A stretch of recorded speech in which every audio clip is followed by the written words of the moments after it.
Hey, my name's Anthony. My name's Alex. And we are The PTA Podcast.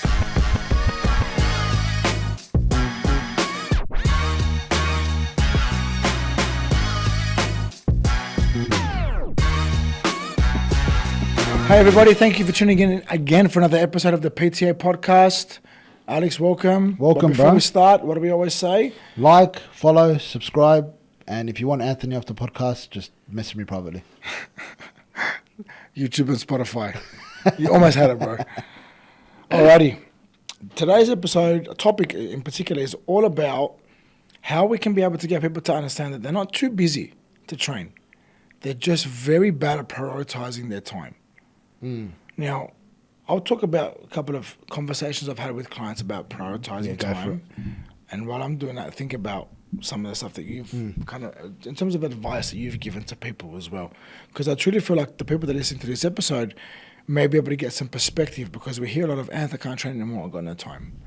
Anth, I can't train anymore, it's too hard on my schedule. Yeah. Right? I had a conversation with a mum this morning, and she's like, I just need to make it work, but I don't know how to make it work. And I was like, come in, let's sit down, let's see what your week's like, and let's plan this out. Before I even continue, I want to preface one thing. And that's, people need to understand that exercising, or in order to get exercising to be something that you stay consistent with in your week, it isn't a thought pattern of, I'm just going to cut out things I like doing and replace it with exercise. It's not that.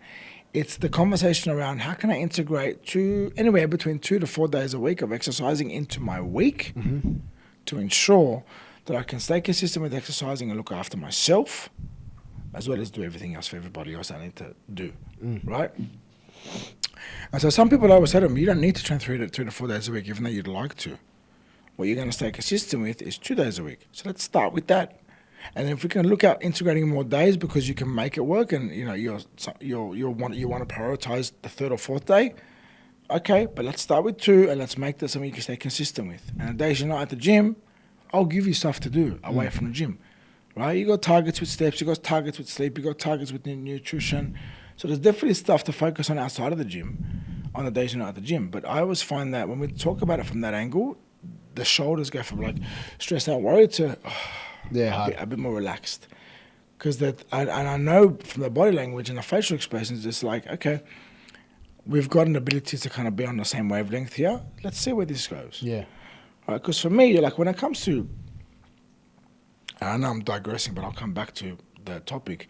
When it comes to sales, right, my process that I go through whenever I sit with somebody on a sales call, whether it be for Zinzino or for PTA or even for Platinum Meals, it is not about trying to get them to, or trying to get me to get them to agree straight away. Ideally, we want them to be on the same page as us, right? But I do it in a way where it's just like, whew, let's just meet here and we'll build up from there. Because they come in, shoulders are up, and they're like, what are you trying to sell me? By the end of it, they've made the decision to invest. Yeah. Right, because I see it as a priority and I see it as something that they want to do for themselves. So I do it in a way where it's like, hey, let's talk about what you're feeling. Let's talk about what that looks like for you, what that means for you. But let's also talk about and look at in a real deep way what it is that you actually are wanting to achieve in the next 3, 6, 12 months. Okay, and is the decision to start today, does it align with your priorities in your life? Does it actually align? So, and I asked the question very black and white. Is starting with us, does it align with your goals and aspirations that you've mapped out for me around your health and fitness? Yeah, it does. Okay, great. So we know we should. Let's try and find out a way to make it work now. Yeah. Yeah. So as opposed to, bro, if you don't train 4 days a week, you're not going to get anywhere. Like, if anybody said that to me, I'd be like, okay, no worries. Yeah, have a great day, because you're not getting my fucking money, mate. And I don't trust you, because you're trying to tell me what I need to be doing. Whereas, what if 4 days a week doesn't actually work for me? What if my lifestyle doesn't allow for me to do 4 days a week? Am I fucked? Is it all lost now because I can't do 4 days a week? And I'm saying this because we ran a model years and years and years ago where it was like, you got 3 days a week or you got 4 days a week, and this is how it needs to be, because it's the only way to get results. How many people walked out the door going, I can't do 3 days a week, so what's the point of even coming here? Yeah. And imagine watching just money walk out the door. Yeah.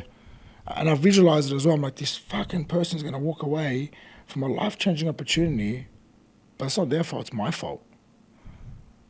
Do you get what I mean? It's my fault. So how do we fix this? And obviously we've made changes as I've learned more and gotten better. And so we just meet the person where they're at. We start with, the 5-day-a-week program because that's the best one to guarantee them results. And then if they say, no, it doesn't work for me, okay, where are we at? Let's meet you where you're at. Yeah. And then bang, before you know it, the second option is always the right one for them with where they're at. And then there's no hesitations. They start and then they end up being happy. So for me, it's not so much about, trying to make people feel like shit because they don't know how to manage their time properly or stress them out because they feel like we have to add another thing onto their plate now. It's like, whoa, let's bring it down a bit. Let's just talk about what life is like for you right now and how you're feeling. And if you feel like this is too much for you to do right now, let's think about what happens in the next 12 months. Well, let's talk about a person that was in the same position as you that we spoke to last week, which is generally the case, and what they've been doing over the last 2 or 3 weeks now to be able to help themselves and how much they made of the progress that they've made. Yeah, 100%. Well, let's talk about the person that has been with us for the last 12 months who sat with us saying the same things as you. And look at what this person's done for themselves in 12 months' time. But they have the same fears and anxieties as you. 100%. Right? So, for me personally, it's not so much about, saying, you can fucking scroll on Netflix for 3 hours, but you can't train 1 hour a day. What's that going to do to somebody? Yeah. Really, it's going to be, they're going to laugh because it is kind of humorous because it's true, right? But it's not going to get you the response you want. It's like, all right, stop judging me, bro. I get it. Yeah, I like to watch Netflix, It doesn't get the result that we want. So, yes, people have a time management problem because everyone's go, and they just want to stop for 5 minutes. And that stop for 5 minutes means I don't care how long I stop for, I just want to stop. That's the thing, because they've got so much going on in their head. But by the end of the day, they come home and they're that full in their brain that the last thing that they can even think about doing is getting changed and going to the gym. Because they're that full in their head. Well, let's talk about ways. Let's talk about ways that they can be able to avoid. If they're coming after work, what's your one best tip? I just said just come straight to the gym, bro. Yeah, but pack your clothes in the car, get changed at the gym. How many of our clients back in the day used to go home and then never come to the gym because they just got too relaxed on the couch? But those same clients now, when we gave them that tip, have you seen how many of them come here and get changed after work? It happens to me sometimes. Not like now, like back in the day. I would come home from work and I'm just like... You fucking bludger. I'm not doing it, bro. You're a bludger. I'm on the couch now. You used to go home from work Dragon Ball Z. No, I'm joking. But but I get it though. I get it. Like that was me as well back in the day when I was working at. I'm talking about EBP, yeah. I was talking about EBP, yeah. When I used to work at EBP, and I used to do from 5 a.m. to like 9, and then have like from 9 till like 5 in the afternoon, like off. Big gap, maybe 1 or 2 people in between that. But I have 2 or 3 hours. I go home and have breakfast, and I'd sit. Well, that was the thing. But then I fall asleep. At EBP, we start I started at 5:30. We opened the gym up at 5:30. Earlier. No, we opened up at 5:30. You were up earlier, but we opened the gym up at 5:30. I promise you. They used to open up at 6. I changed it to 5:30. No, it was earlier than that, cuz. We ended up opening up at 5 a.m, so I was getting there. That must have been after I left then. That must have been after I left then. No, it was before. It was before as well. Whatever, go. Used to get there at... Bro, it was really early because I had to open up the doors. You used to get in at 5:45? Yeah. To open the doors at 5 So I was up at 4, that's right, yes. And I'd do that till 10:30 and then break and then start back up at 3. 4. 3 or 4? 4 till 10:30. Yeah. Till 10:30 at night. And so I'd do the same thing. I'd go home and it was the worst. I should have just trained the moment I finished and then gone home. Mate, the amount of days that I missed training because of the fact that I'd go home, I'd eat and I'd have a nap, saying I was going to do from 4 to 10:30. That nap would go right up until 3:30 p.m. and I'm like, oh fuck, I gotta go. You know what I mean? But yeah, like you just take your clothes with you and just go straight to the gym because do not put yourself in the situation of going home first. Well, that's the thing, and you said it perfect. Don't put yourself in this situation. So if you can avoid these things because you know it's going to get the better of you, just avoid them. Or do your best to avoid them. I think as coaches as well, because me and you do a lot of like weekly planning with a lot of new prospects as well. Show me what your week looks like. Let me show you how we can work it into your week, right? But I think what a lot of people in our industry don't do enough is empathize, right? And that's because we need to understand that everyone is going through shit, right? Especially now, like right now in this current point of time, the world's fucked, right? And so everyone is going through shit. Parents are like trying to figure out ways to keep things afloat and not have their kids, find out, and everything else in between. And obviously, I totally understand where parents are prioritizing their children, and so they're like, I need to be there for my kids, or da. Like, I totally get it, right? And so this is where a level of empathy needs to come into it, to level with them, in the sense of, okay, I understand why you feel like you may not have the time, but let me show you from one parent to another how you can make the time, right?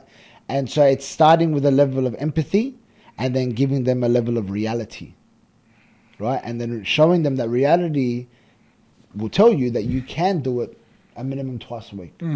Because how many hours are there in the week? And I always use that. How many hours are there in the week? All we're asking for is 2 hours to look after yourself. Yeah. Can you give me and can you give yourself 2 hours in a 7-day week? If you say yes right now, then you know you can make it work. Yeah. It's just about making it work. You know That's what I very mean? true. Well, I think one of the things to kind of continue on from that is it's that whole thought pattern of giving myself 2 hours. Yeah, they struggle with that. And they look at me like... Myself? Yeah, Really? it's like, but they go, oh... You choose me, It's like it's the mum guilt, right? Yeah. Well, I shouldn't say mum guilt. It's a parent guilt because dads feel it too, right? So we see it in mums a lot more, though. Well, we do. train mums a lot more. We train women Yeah, more true. women That than we makes do sense. men. That's all. That's Right? the But as big a reason why father, we see women more. Okay. No. as a father, you feel it too. Like there's times I'm training, I'm like, bro, I should be at home with the sing Ada. How can I side note this? This is probably a whole topic in itself. But ever since I found out I'm going to be a dad, I get it when guys are like, I want to spend more time with my kids, but I also want to give them the life that they deserve, and so that requires you to actually not spend that much time with them at the same time. It's the worst. It's the most fucking difficult battle ever. It's the worst. Men go through their own stuff. Women go through their own stuff, obviously. But as men and the men that want to be good fathers, the pressure's on. Yeah, bro. Right? It comes natural. I'm going to say this as a man, as a father.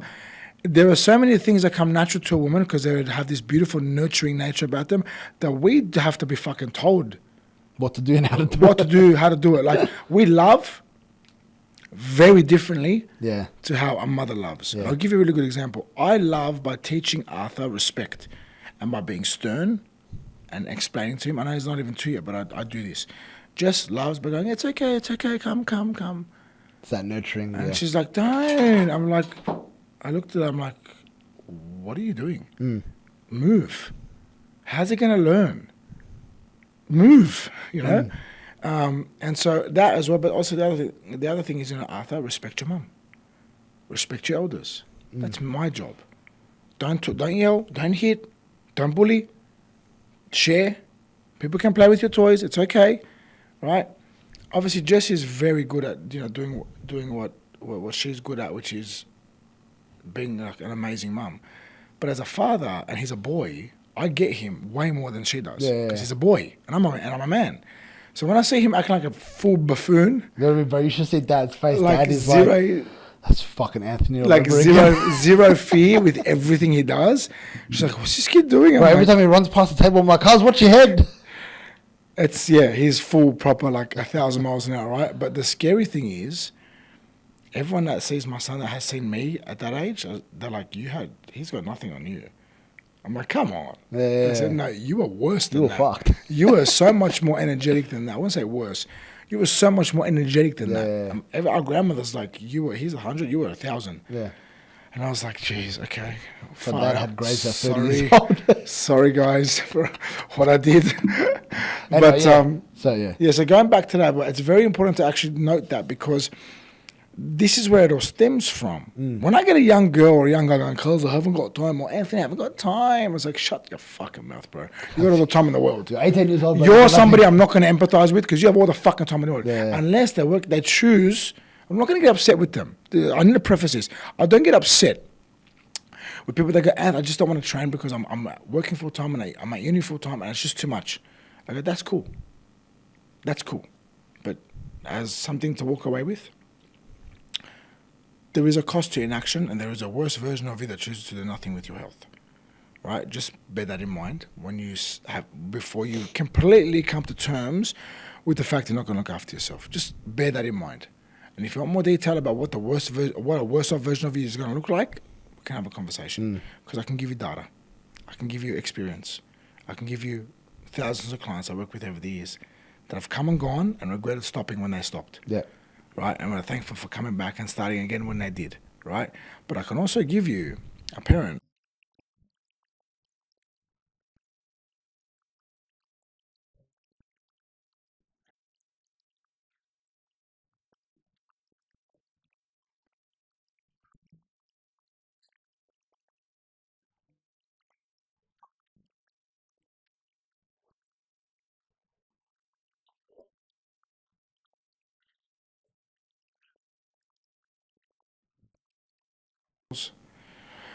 four girls.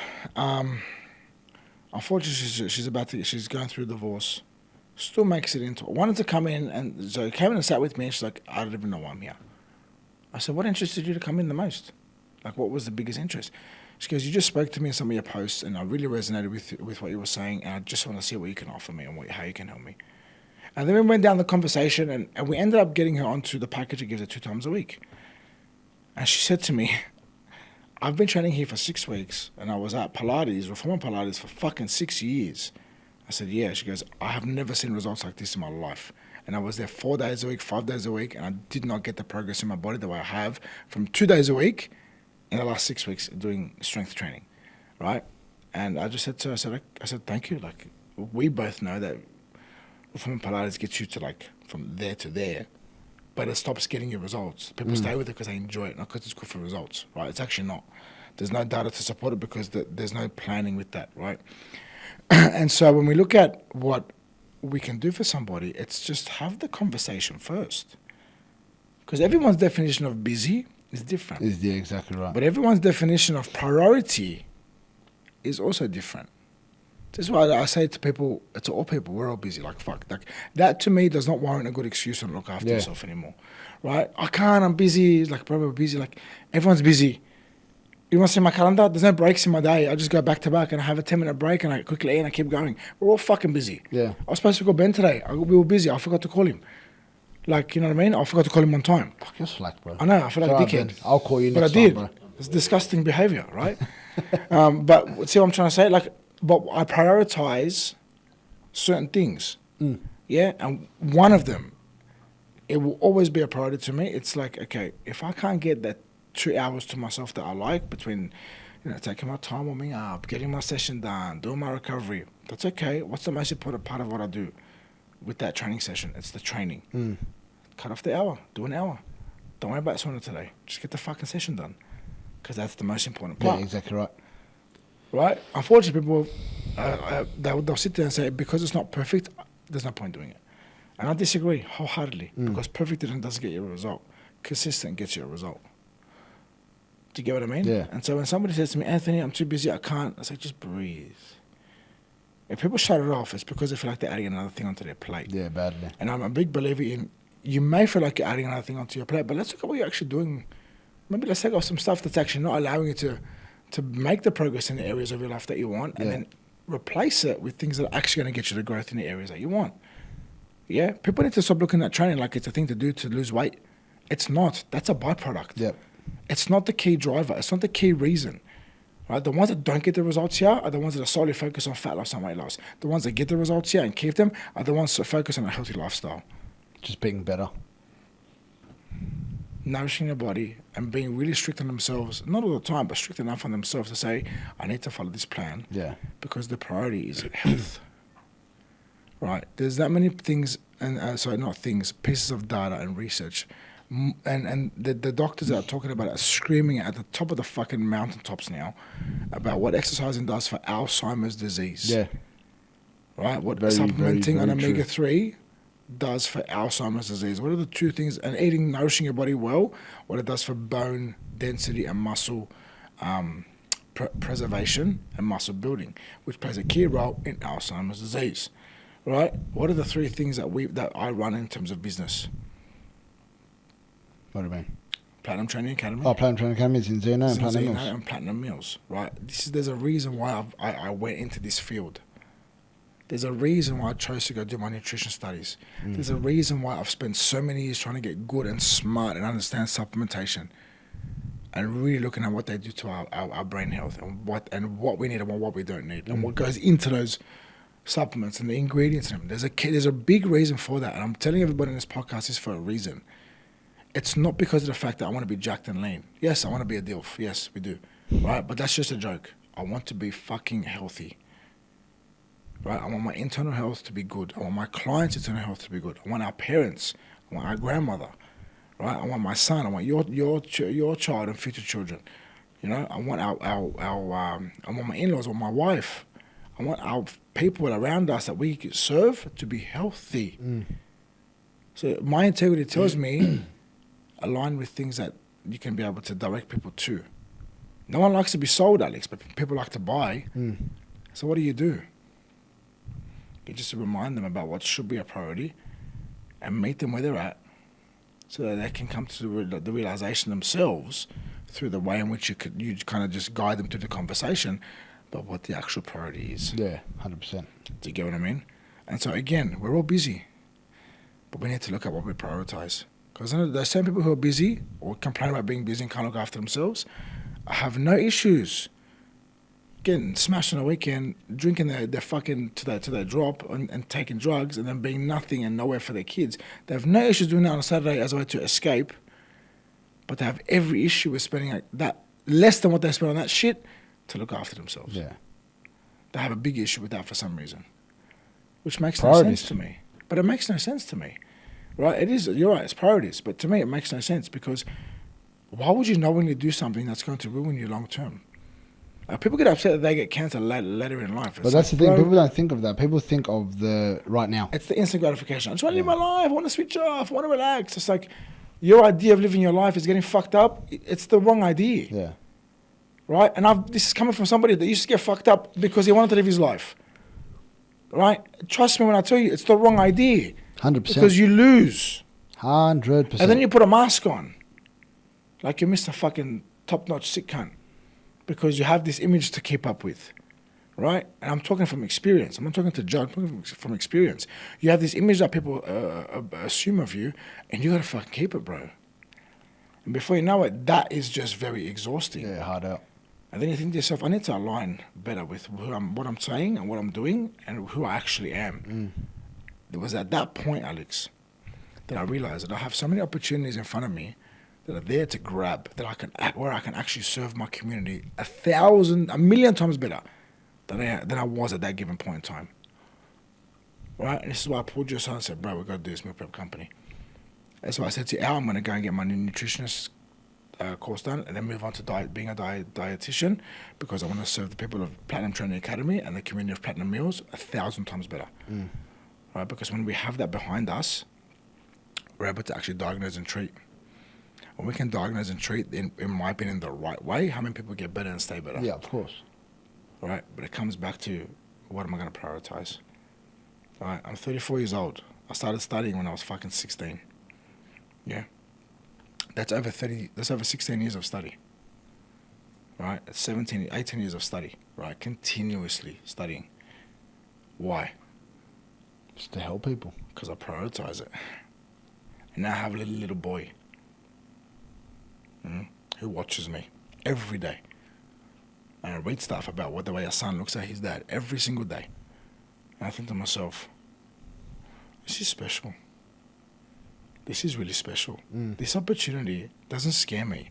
If anything, it excites me. Because I don't care I know what he's going to do with his life. I can see my son doing so many amazing things with his life if he has the right guidance. Arthur Kassis 101. But do you get what I'm trying to say? Do you get what I'm trying to say? Yeah. This is why when I look at parents, we always talk about parents because that's the person that we train. Yeah, 100%. That's the person that listens to this podcast, right? When we have parents that have kids that go, Mommy, Daddy, Mommy, Daddy, and then I see some of these parents going, what? Fuck, I want to backhand them. Like so hard. You got no idea. You just break your kid's heart by responding that way. Yeah. Right? So when my son goes, Daddy, yeah, Dad. Like, you want me? Whatever you want, I'm here. I don't care what day I've had. My dad just got 1,000 times better because the thing that loves me unconditionally is looking at me with a smile on his face. Yeah, hard out. Do you get what I mean? Everybody puts a condition on us, except our kids, man. Right? So why wouldn't we want to prioritize spending a couple of hours a week on ourselves to be better for them, so we can enjoy more time and better time with them, and not sit with the cigarette on our phone while they're at the fucking park, and some predator is just eyeing them out while you're too busy with your face stuck in your fucking phone, you fat fuck, smoking a cigarette away to actually notice that shit. And I get like this because I've seen it, and I want to kick the fucking dad's head in every time I see him. I was at the park with Nicole's I children. want to fucking belt him. Yeah. And he looked at me like I was the problem for trying to save your son. Right? And I think to myself, like, you are fucking, what is wrong with you? You know what I mean? Anyway, different episode. Choose your hard. I'm a very, very firm believer on that. Choose your hard. Because nothing in life is easy. Nothing good comes easy. Choose your hard. 100%. And again, like, we get passionate, but it's because we're in a position, right, with a platform. It's hard not to get frustrated as well. Like, I find myself sometimes getting frustrated with certain individuals who are a lot older than me. And I'm like, why are you acting younger than me right now? Like, honestly, your level of intelligence right now in this situation, in this conversation, is very fucking low, and you're pissing me off. Why? Because you know better. Why? Don't sit here and say you're lazy. Why? Don't sit here and say you got too much going on. Why? Yeah. Right? Like, man the fuck up or fuck off. Straight out. Yeah. And I'm a big believer on that. I know I was saying empathize, and I get that. What I mean is the repeat offender. But let me elaborate. The repeat offender. Yeah, but okay, I'm going to argue on this one. Let me finish. Finish, but I've got a rebuttal for you. Finish. When I mean the repeat offender, the one that has everything given to them, and they know what they need to do, and they've seen the other side of implementing what they need to do, yet they revert back because of the fact that it's too hard. And we know a lot of people that are like that. There's 1,000 people that ran through my head. So, my question to you is, when does empathizing stop then? I'll always empathize with Good. them because I have a passion of helping people. Yeah. But in that moment, the empathy always also comes with honesty. Exactly right, honesty, and that honesty will turn into frustration because it's like, and it's a frustration that comes from I give a fuck about you. Yeah. Right? Because if I didn't, I'd say, you know what, bro, all good, man, just do fuck off. Or even worse, I would say, yeah, you know what, and I'll play on that because I know that they're paying us every week. Well, I think the biggest thing that we need to understand as people of influence, and like I was saying with this platform, we don't have to say the right things, I should say, all the time. I don't believe that, ever. Because if we're going to sound like everybody else, why are people going to listen to us? Number one. Number two, we're doing this for the one. Right? And what I mean by that is this. The one person that needs to hear this. The one person that's going to take something from what we've said today and implement it and be better for it. The one person who's fucking struggling, right, with self-identity, with physical health, with mental health, with knowing what to do or where to start. We're doing it for that one person. Because I'm not here to help everybody. I'm not. We can never help everybody. Do you know why? Because not everybody is open to help. Right? So we're doing it for the people, in particular that one person that hears what we have to say today on this episode and goes, fuck, I needed to hear that. Yeah. And that's where the honesty comes from. That's where the honesty. Sometimes what do they say? You need to be cruel to be kind. Right? Cruel in the sense of I'm not going to put you down. I don't believe anyone should put anyone down. But I'm going to hit you with the truth. I fucking hate that, right? I hate that saying, and I've always argued with that about it. You got to be cool to be kind. Why? Since when was being kind? I like tough love, but even then, tough love. Since when was any of that? Like, when did I just want to know who the fuck started that shit. I think for me, my perception of tough love is hitting them with the truth. But what I'm saying with that, all that stuff isn't wrong. Because it's hard to hear it sometimes. It's not even that. I just don't like the fact that we've got a society. I don't like the fact that we've got a society. Don't say what you feel.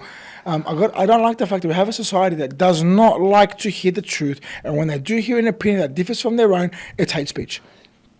Right? will Or when they continue. hear an opinion that's different from their own, you're attacking me. Can I? Or you don't care about me. You're judging me. It's like, no, man. This is where now a level of maturity comes from being open to hearing the truth, because then when you do hit the truth, it forces reflection. And when you reflect, you have an outcome with a certain person that I'm talking about who 2 days in a row have now brought their children with them to do not their training session, but do extras. Yeah. Right?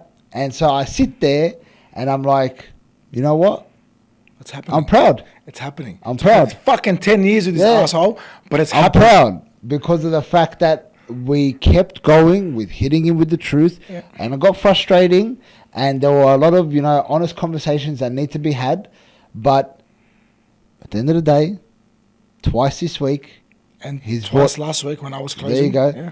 He's brought his children in with him. He trains early in the morning at 5 a.m. and he's come at 7 p.m. with his children and done extras to show them that looking after your health is important. And I sit there, I feel like I'm like a father, like a proud father. And I don't want to backhand him, but I'm still proud of him. Yeah, I know. You know what? It was worth all the conversations, bro. Well done. Well done. That guy's giving me proper anxiety. Proper anxiety. I think he gives himself anxiety. Fucking hell. But we love him. We do. We love him. He's a very, very, very good man. And I'm proud of him because that persona he puts on, it's a front. Yeah, we know that. He is the softest bloke in the world. He's got the biggest heart in the world. And I always say to him, you got such a beautiful person inside. Can you show that? I say it to him all the time. This He doesn't know how to handle it as well. He's like, shut the fuck up. But he goes to Julie, and Julie had it on speaker. And he's like, Julie, I love the boys. I love him so much. Especially Anthony. I love Anthony. I'm like, thank you, Evan. He's like, oh, did you fucking hear that? You weren't supposed to hear that. Fuck you.